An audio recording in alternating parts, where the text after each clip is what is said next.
19장 1절에서 7절까지 있는 말씀 우리 함께 봉독합니다. 19장. 가난하여도 성실하게 행하는 자는 입술이 패역하고 미련한 자보다 나으니라. 지식 없는 소원은 선하지 못하고 발이 급한 사람은 잘못 가느니라.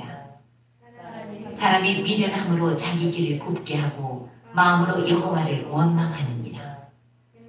재물은 많은 친구를 더하게 하나 가난한즉 친구가 끊어지느니라.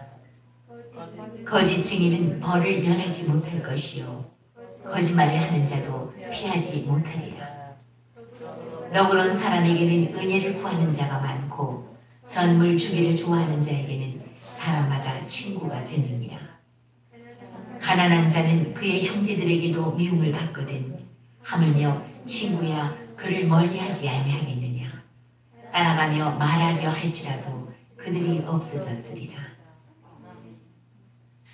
기도하겠습니다. 살아계신 하나님, 오늘도 주님의 말씀의 빛을 비춰 주옵소서.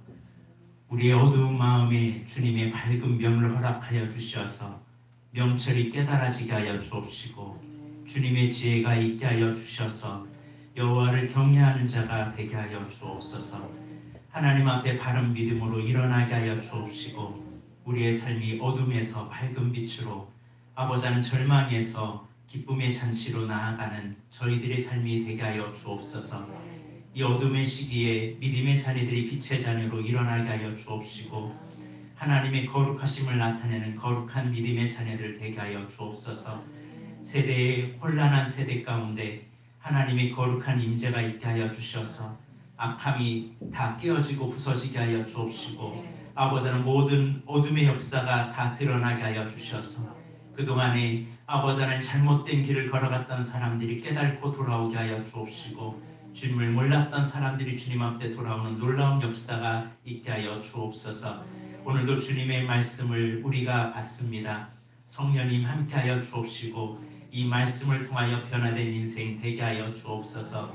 감사드리며 예수님의 이름으로 기도드립니다. 아멘. 할렐루야. 오늘은 여러분들과 함께 잠언 19장 1절에서 7절까지 있는 말씀을 가지고 하나님의 말씀을 나누기를 원합니다. 먼저 1절을 보면 가난하여도 성실하게 행하는 자가 입술이 패역하고 미련한 자보다 나으니라 라고 말해요. 가난하고 가난하지만 성실한 삶이 있는 사람이 있는 반면에 패역하고 미련한 삶이 있다라고 오늘 성경은 말씀해 주고 있습니다. 여러분, 가난하지만 성실한 삶은 아름다운 삶이죠. 마태복음 5장에 보면 심령이 가난한 자는 복이 있나니 천국이 저들의 것이다 라고 말해요. 그런데 누가복음에서는 이것을 조금 심령으로 표현하지 않고 누가복음에는 가난한 자가 복이 있나니 있다고 복이 있다고 누가복음에서 말씀합니다. 왜? 예수님께서는 가난한 사람이 복이 있다고 말씀하셨을까요? 왜냐하면 가난하면 마음이 복음을 향하여 열릴 수 있기 때문에 그래요. 마음이 주님의 복음을 받아들일 가능성이 굉장히 높습니다. 그러나 스스로 자기 만족에 겨운 부한 사람들은 복음 앞에 마음의 문을 닫아요. 그래서 시대가 가난해지고 어려워지면요 주님 앞에 돌아오는 사람이 참 많습니다. 그러나 너무나 시대가 편안하면요 하나님과의 단절된 일들이 너무 많이 일어난다는 사실입니다. 내가 누리고 싶은 것, 모든 것을 누리고 있는 사람은 내가 법이기 때문에 영의 세계를 보지 못합니다. 그래서 누가복음 4장을 한번 우리 다 같이 보도록 하겠습니다.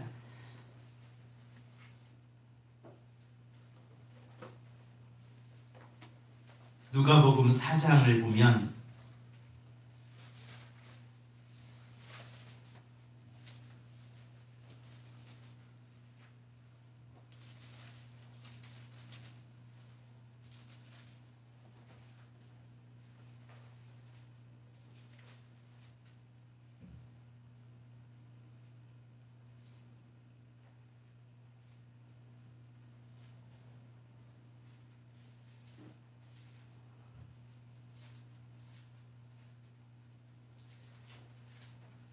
누가복음 6장입니다. 누가복음 6장 20절을 한번 보도록 하겠습니다.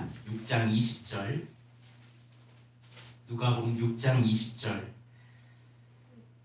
예수께서 눈을 들어 제자들을 보시고 이르시되 너희 가난한 자는 복이 있나니 하나님의 나라가 너희 것이며 지금 줄인 자는 복이 있나니 너희가 배부름을 얻을 것이요 지금 우는 자는 복이 있나니 너희가 웃을 것입니다.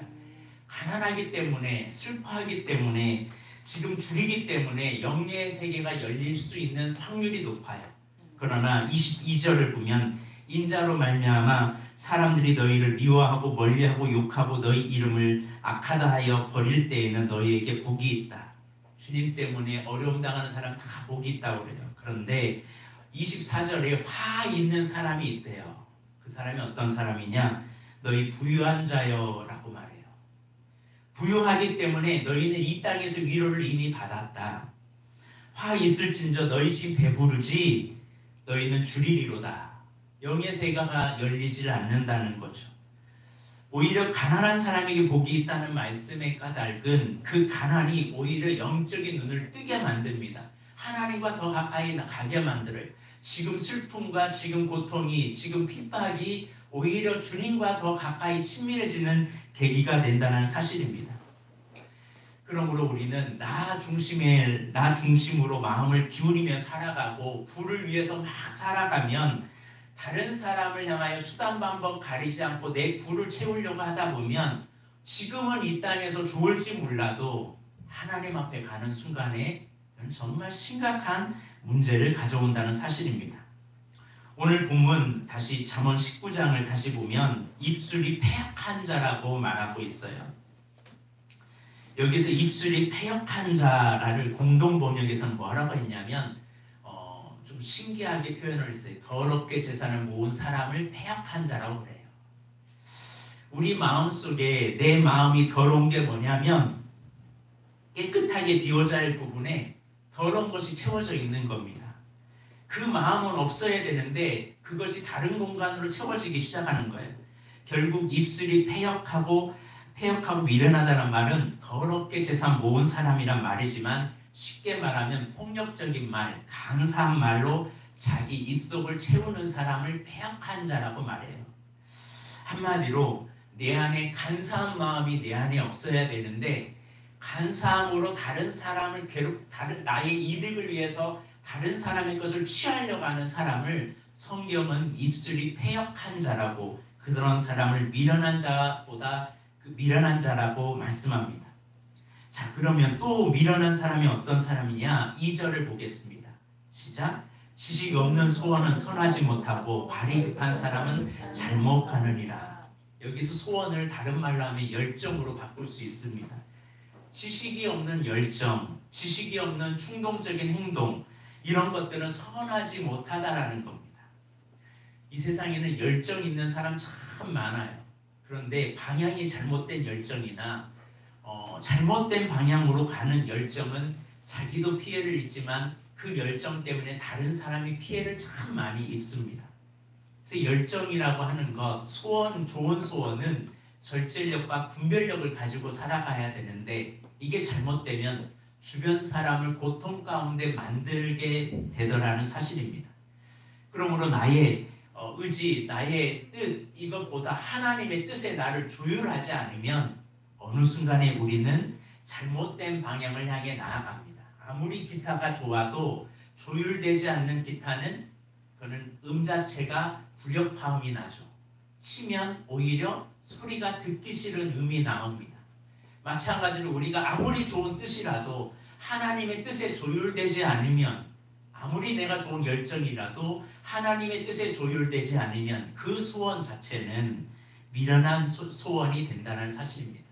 지식 없는 소원이 되면 안 된다는 사실이에요. 그러면 선한 일에 가지 못해요. 늘 하나님의 뜻 앞에 우리는 늘 조율하는 사람이 되어야 한다는 사실입니다. 그런데 그 다음에 뭐라고 되어 있어요? 발이 급한 사람은 잘못 간다라고 말해요. 발이 급한 사람은 입술이 패역한 자와 연결되어입니다. 발이 급한다는 건 뭐냐면 생각이 먼저 앞서야 되는데 생각을 하지 않고 행동이 먼저 앞서는 거예요. 그러니까 그의 삶은 패역한 길, 미련한 길을 갈 수밖에 없죠. 행동이 먼저 앞서는 사람이 참 많습니다. 그러니까 3절에 행동이 먼저 앞서는 사람을 향하여 3절에는 뭐라고 말해요? 사람이 미련함으로 자기 길을 굳게 하고 마음으로 여호와를 원망하느니라. 급한 마음으로 생각도 하지 않고 내가 좋은 소원만 가지고 급하게 행동함으로 말미암아 여기저기 많은 문제가 일어나죠. 행동이 먼저 앞서는 미련한 자는 자기 길을 고집함으로 가고 나서 그게 잘못되면 하나님을 원망하더라는 거예요. 하나님 제게 왜 그랬어요? 이런 수준이 아니라 극도의 분노를 나타냅니다. 하나님 제게 이랬을 수 있어요? 하면서 하나님께 따지기 시작해요. 여러분, 우리가 알아야 할 것은 하나님은 우리를 시험하거나 사람을 무너뜨리지 않아요. 그것을 야고보서 1장 13절에서 15절까지 무슨 말씀이 있냐면 사람이 시험을 받을 때 내가 하나님께 시험을 받는다 하지 말지니 하나님은 악에게 시험을 받지도 아니하시고 신이 아무도 시험하지 아니하니라. 그 다음에 무슨 말씀이 있냐, 오직 각 사람이 시험을 받는 것은, 따라서 하겠습니다. 자기 욕심에 끌려 미혹됨이니 욕심이 잉태한 즉 죄를 낳고 죄가 장성한 즉 사망을 낳느니라. 그러니까 발이 급한 사람은 욕심 때문에 행동이 먼저 가기 때문에 미련한 길을 걸어가기 시작하는 겁니다. 그러니까 나의 행위, 즉 급한 마음으로 행했던 그 일이 어그러질 때는 우리는 자기를 탓하지 않고 하나님을 탓하기 시작하다라는 거예요. 내가 교회를 얼마나 열심히 다녔는데, 하나님 제가 예배 안 빠지고 얼마나 잘 다녔는데, 하나님 내가 11조 안 떼어먹고 이렇게 살았는데, 내가 얼마나 주님 봉사했잖아요. 이렇게 얘기하거든요. 그런데 나의 의지가 왜곡되어 잘못된 길을 갔던 사람들이 그렇게 넘어지면 결국은 자기를 보지 않고 하나님을 원망하다라는 거예요. 그래서 우리는 어떤 일을 하기 전에 발이 먼저 앞서는 사람이 아니라 먼저 하나님의 뜻에 조율하고 나서 움직이는 믿음의 삶이 되기를 주의 이름으로 축복합니다. 자, 4절을 보겠습니다. 시작. 재물은 많은 친구를 더하게 하나 가난한 즉 친구가 끊어지느니라. 이게 요즘 현실이죠. 넉넉한 사람은 너그럽게 이웃을 향해 마음을 열릴 수도 있지만 가난에 짓눌릴 사람은 그 마음이 거칠어질 수 있습니다. 그렇다고 다 가난한 사람이 거친다는 말은 아닙니다. 한마디로 내 속에 여유가 있는 사람은 다른 사람을 수용할 수가 있어요. 그러나 내 속에 여유가 없으면 다른 사람을 귀찮아 여기고 밀어내기 시작합니다. 그러니까 우리는 마음이 좀 넓은 사람이 되어야 할 줄로 믿습니다. 그래서 로마서는 우리의 마음이 넓어서 사도 바울은 비천한 자들과 사귀라라고 말합니다. 마음이 넓은 비결이 뭐예요? 주님 안에 있어야 돼요. 주님 안에 있지 아니하면 우리의 마음은 좁아지기 시작합니다.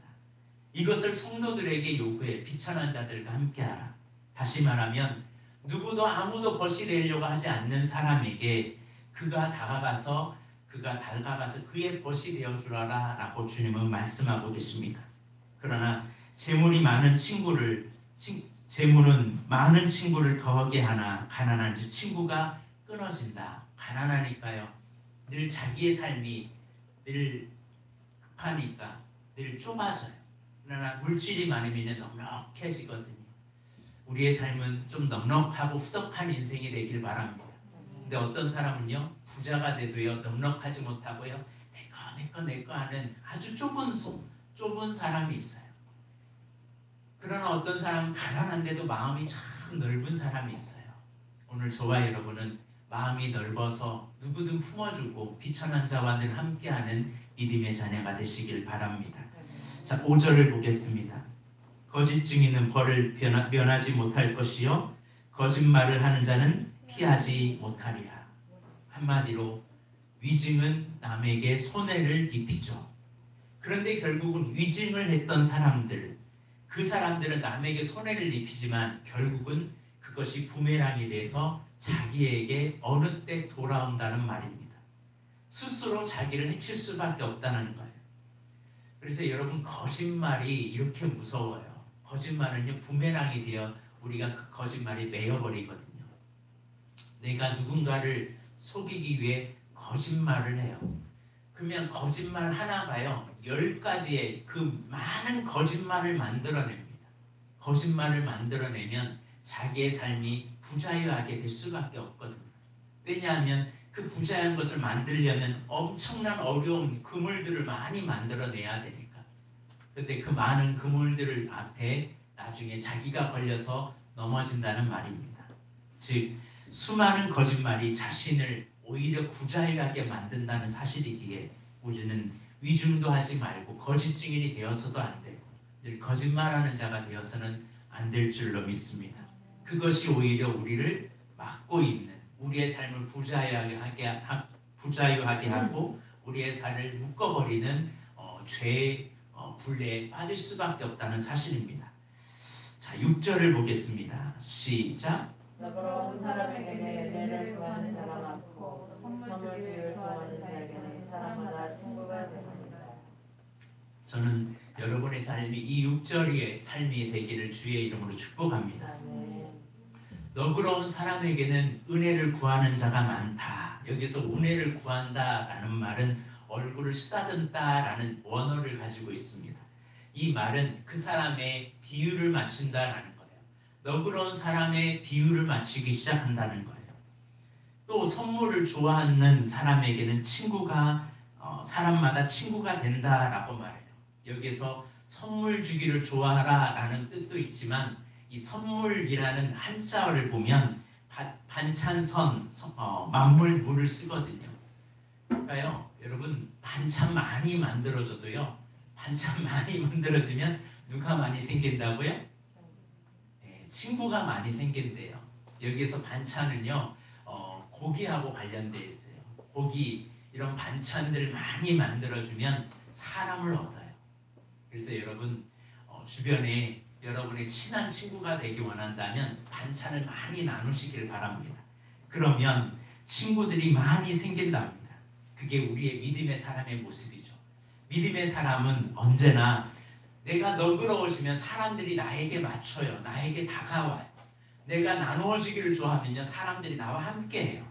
근데 믿음의 사람인데 늘 받으려고만 하는 사람에게는 늘 멀어지는 대상이 되죠. 늘 그 사람에게는 늘 얼굴을 비비는 사람이 아니라 얼굴을 돌리고 싶은 사람이 되고 맙니다. 우리는 늘 너그러운 마음, 늘 넓은 마음을 가진 하나님의 사람이 되시길 주의 이름으로 축복하고, 여러분의 손재주가 있는 분들은 반찬 많이 돌려서 전도 대상자들을 많이 섬기길 주의 이름으로 축복합니다. 자, 7절을 마지막 절을 한번 보도록 하겠습니다. 시작. 가난한 자는 그의 형제들에게도 미움을 받거든 하물며 친구야 그를 멀리하지 아니하겠느냐. 따라가며 말을 할지라도 그들의 역사도. 이게 요즘 시대의 슬픈 현실이에요.